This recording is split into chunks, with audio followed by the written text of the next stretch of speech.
In many of my videos here on YouTube, you'll hear me talk about my arcade experiences as a kid. Being born in the 1970s means I was privy to the rise of the golden era, a wondrous time when games came in fast, technology advanced at breakneck speeds, and you would literally find new genres every time you visited the local mall.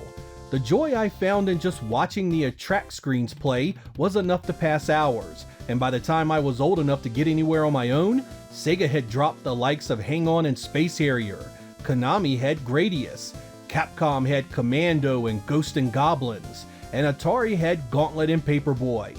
It was a grand time to be a fan, and I pretty much stayed glued to every new arcade release for the next 2 decades. Needless to say, that means I saw lots of games, many of which played a huge role in my love of the hobby. But what about those games I was super excited about, only to be crushed under a mountain of disappointment? This was especially true when it came to a series I was familiar with and already had huge expectations for. And that's the subject of the video you are about to see. I have chosen 10 times I had high hopes for an arcade game that I thought turned out really weak. These are games that aren't necessarily awful on their own, but once you compare them to the pedigree you expect because of the other releases in the series, should have been a whole lot better. This one should be fun, so let's get started.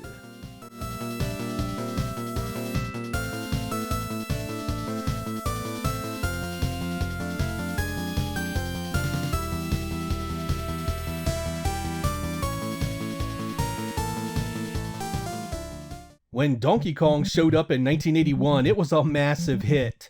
It was so simple yet so addictive. Even my younger self loved having a go at it. When the sequel showed up in 1982, the roles were reversed. This time it was Donkey Kong Jr. trying to save his dad from the evil Mario. The sequel deepened the gameplay a bit more and added some additional challenge. I spent quite a few credits playing these two, so in 1983, I was super stoked to see a Donkey Kong 3 had made its way to the local arcades. I was a bit older by now, so I was fully expecting to have a lot more playtime with this new adventure. And boy did I regret this one from the moment I dropped the first quarter in. This is a major departure from the first 2 titles, which were essentially single-screen platformers. The object is to push Donkey Kong to the top of the screen, while insects make life difficult for you. It feels so different than the first 2 in the series, and just didn't hold my attention for any length of time. I mean, I understand wanting to keep things fresh and trying something new, but I just don't see how this compares favorably to the fun factor of the other 2 games. It took the hook of moving around a level freely and locked you to a smaller play area with less to do. I mean, this plays more like Galaga than it does Donkey Kong. Needless to say, this one's appeal was completely lost on me, and by far the weakest of the arcade Donkey Kongs. Nintendo should have called this one something else.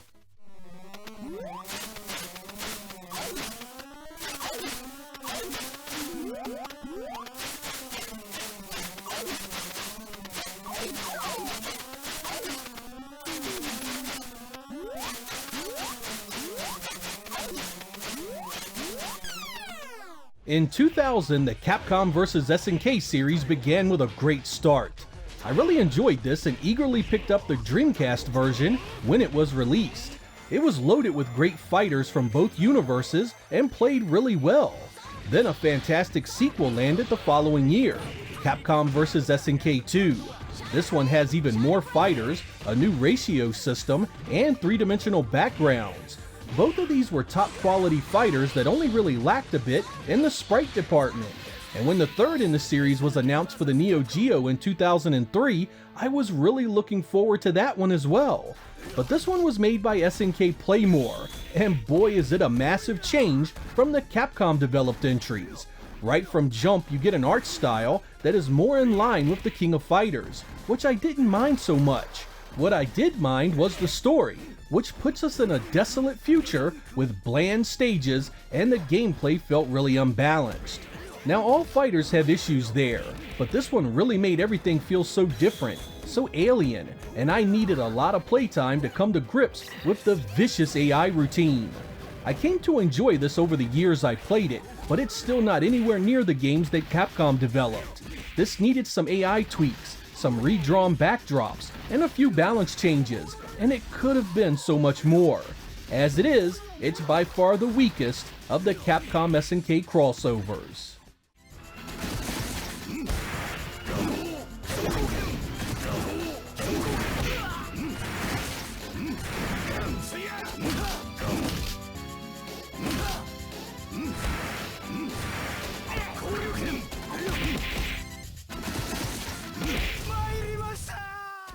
At the very end of 1987, Konami released an arcade Castlevania called Haunted Castle.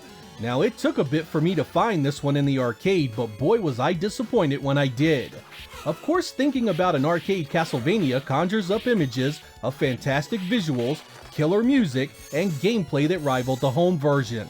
Of course, what we got here fell well short of what I had in my head. Not only does it not look particularly great, but it also plays slow, with lumbering gameplay that never gives you the freedom to move well enough to really deal with everything trying to kill you. There's also terrible hit detection on your sprite, and your whip will miss things you were right on top of. That makes this game one of the hardest in the series by a huge stretch. You hear all the time how difficult the NES versions were. Well, this one laughs at your pathetic attempts to defeat it. It's not a long game at all, but seeing the end without cheats takes some serious time investment. And don't go thinking you can just pump quarters in to win, because that doesn't work with this one. When your 3 continues are lost, back to the beginning your ass goes. It's also supremely ugly at times, which is really disappointing considering the level the home platforms were able to obtain. You would think that arcade Castlevania would be an immediate win in these departments. Extended play may see some appreciation for the challenge, but the reality is, this is nowhere near as well made as any of the two-dimensional console versions. Only its excellent soundtrack gives it any merit at all.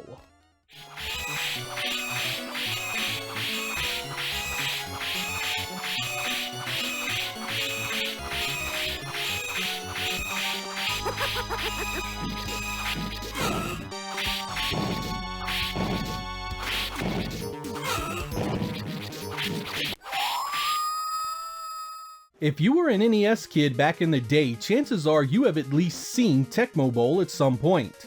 It was a really fun take on NFL football, with incredibly unrealistic gameplay that was definitely arcade style in nature. 100-yard bombs, running backs that couldn't be caught, and blitz packages that meant an immediate loss of down played out constantly with my friends and I. It had a series of follow-ups that were pretty fun as well. But what most people don't remember is the original arcade version that showed up in 1987. Oh, was this a completely different feeling game all the way around. It came on a strange shaped dual screen cab that had huge players that dwarfed the home sprites and vastly superior animation. There's no question it was better looking, but the design just doesn't come off nearly as fun. It doesn't feel as fast, responsive, nor does it have the little cinematics that accompanied the home versions. Anyone coming from the NES originals will find this unrecognizable, right down to the lack of real players and only 2 made-up teams. Your credit also only got you 60 seconds of playtime, no matter how well you did. In order to finish an entire game, it took $4 freaking, a ludicrous amount in 1987. The jumping ability also favored the defense, and interceptions came often to the point of ruining the passing game. That makes this entry rather unique, as it was usually a sequel or a spin-off that wrecked the good name of a franchise. Not here. It was the original that was outdone thoroughly by the follow-ups. Still fun in short bouts, but the home versions absolutely murder it.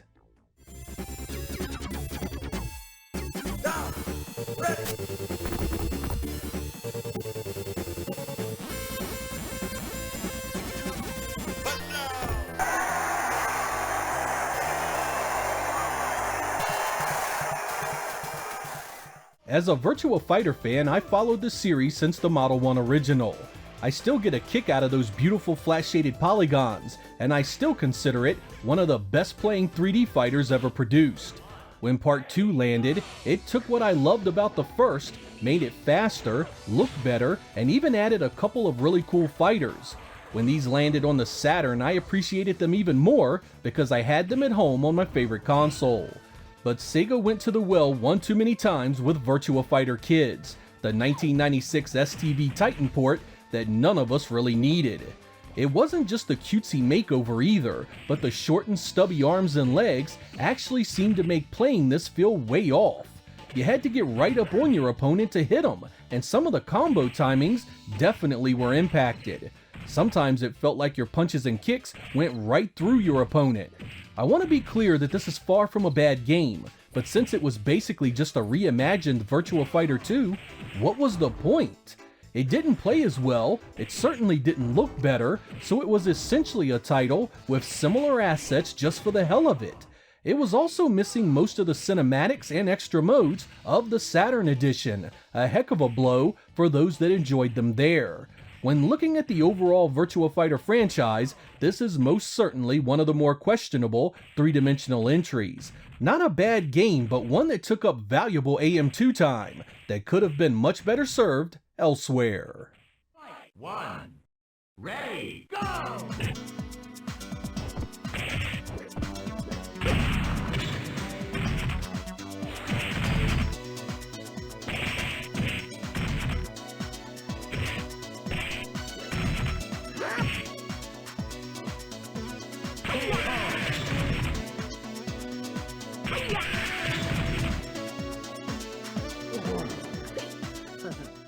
1983 brought about one of the worst PacMan games ever released, Professor PacMan. This is a radical departure from the previous titles and goes the route of asking questions for score. Yep, this is a lame-ass quiz game, and it's not even a good one at that. Instead of asking you about modern events, history, sports, or any number of interesting subjects, you get hit up with crap like mirror images, memory challenges, and cheap visual questions like how many right turns Pac-Man needs to get to different places. I've only seen this a single time in the wild, and it made a huge impression on me. Even as a kid, I stood there and wondered just what the hell Midway was thinking with this dud. I understand by this point the franchise was getting stale, but this was a bad turn down garbage lane. Many of the questions often got repeated with only the images changing, leaving you with nothing to look forward to in the long game. To make matters worse, sometimes you just had no clue whatsoever what the game wanted from you. There are quite a few Pac-Man titles that weren't that special, but this one here sunk the IP to an all-new low. There are some arcade machines that made you wish you had your credit back as soon as they started, and this is at the top of that list.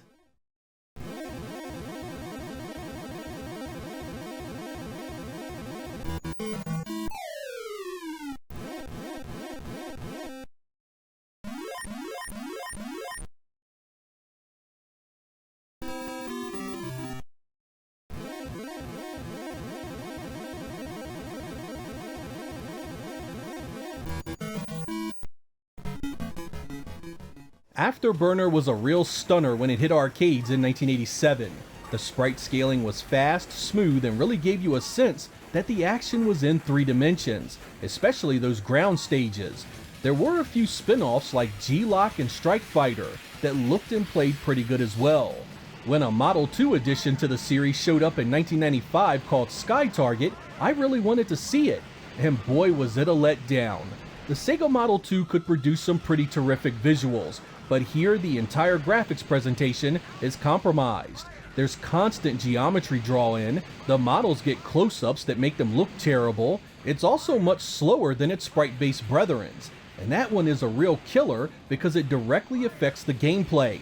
You have a screen full of missiles and weapon fire coming at you, yet your jet moves around the screen like a commercial airliner.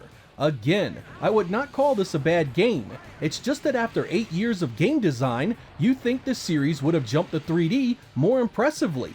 As bad as this was, the Saturn home version was even worse, basically taking everything I just said and making it look and run terribly. If you find one of these in the wild, sit down and play it because it's extremely rare, but I seriously doubt you'll put many credits in for consecutive play sessions. I'd rather go back and play Strike Fighter anytime.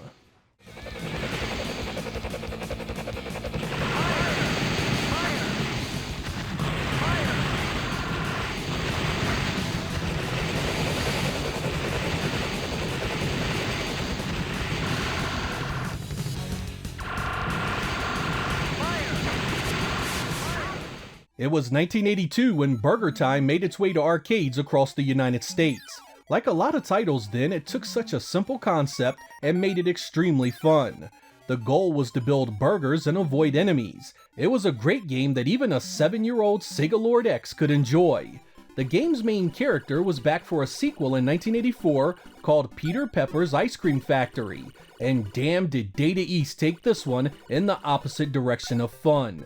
Like the original, Peter is building food, but this time it's ice cream cones. At first you'd think this would be a big upgrade over the original. They added the ability to jump, and you could throw your ingredients around the stage to get it where you wanted. That should have made for a more interesting experience. Instead of leaving it there, Data East also sped up the enemies to the point of absurdity. They are so much faster now, they bear down on you so quickly, you rarely have time to react. As the levels get more complicated, it devolves into a series of frustrating deaths and restarts that completely robs you of the will to play. I mean seriously, for this capture I couldn't even beat the first stage after 12 minutes of trying. That was enough for me. If you find yourself wanting a more advanced version of the original, have a look at Super Burger Time and avoid this mess altogether. It's just not worth the headache.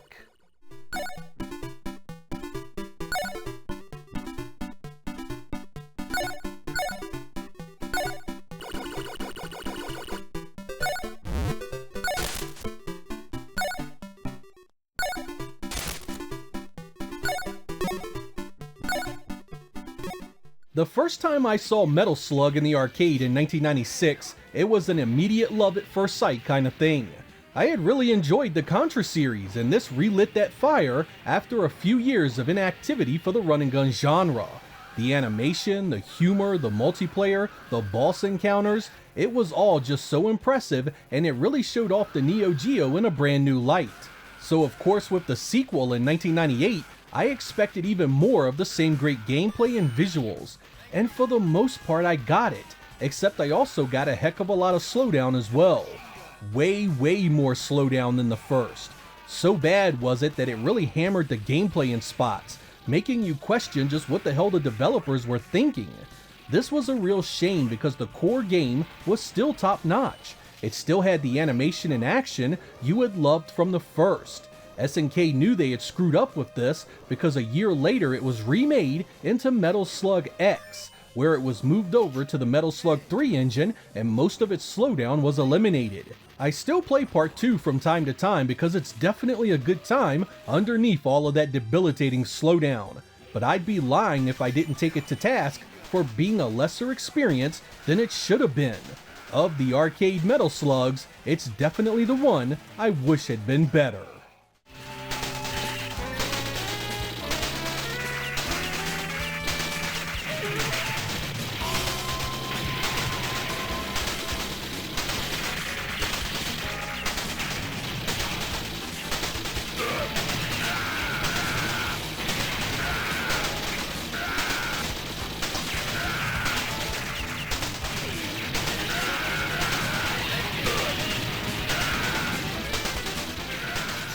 I was one of those kids that became mesmerized by the Conan the Barbarian movies, so in 1987, Rastan by Taito made quite the impression. Basically, you are dropped into a fantasy world where you must face countless enemies in dangerous environments. It was a tough, good-looking game that really captured the better moments of all the new side-scrolling action titles hitting the arcade at the time. The following year, in 1988, Taito was back with a sequel, Rastan Saga 2.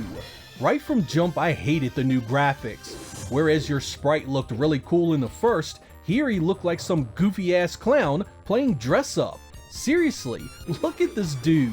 Who in their right mind thought this was a killer looking hero? The gameplay didn't advance much either. It was really slow and didn't introduce any meaningful new mechanics. It was also completely missing the great music of the first. What was left was a stripped down action romp that was devoid of the heart and soul that drove the original. This is usually the part where I tell you that this wasn't really all that bad of a release, but I can't say I have much to offer on that note. It was a letdown in pretty much every area. Things got back on track with part 3, but this one was certainly a low point I could have done without.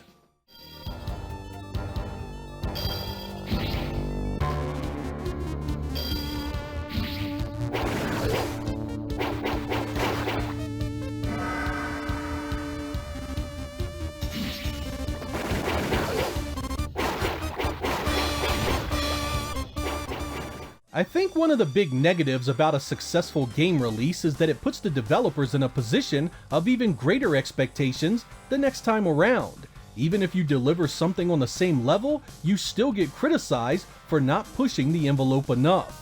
That almost always guarantees that a long-running franchise will have some pretty major ups and downs, especially when you throw in changes like switching genres or jumps from 2D to 3D gameplay. But even when a game is a disappointment, it doesn't mean it's trash. It just means it didn't live up to the other titles in the same series. I would never tell you that Virtua Fighter Kids, Metal Slug 2, or SVC Chaos are terrible, but in the greater and wider comparison of the games that came before and after them, they certainly had their issues holding them back from greatness.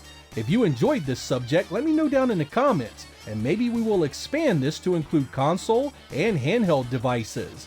No doubt there's plenty of ammo there for an episode or two. I'm Sega Lord X, thank you guys for watching, and I will catch you next time.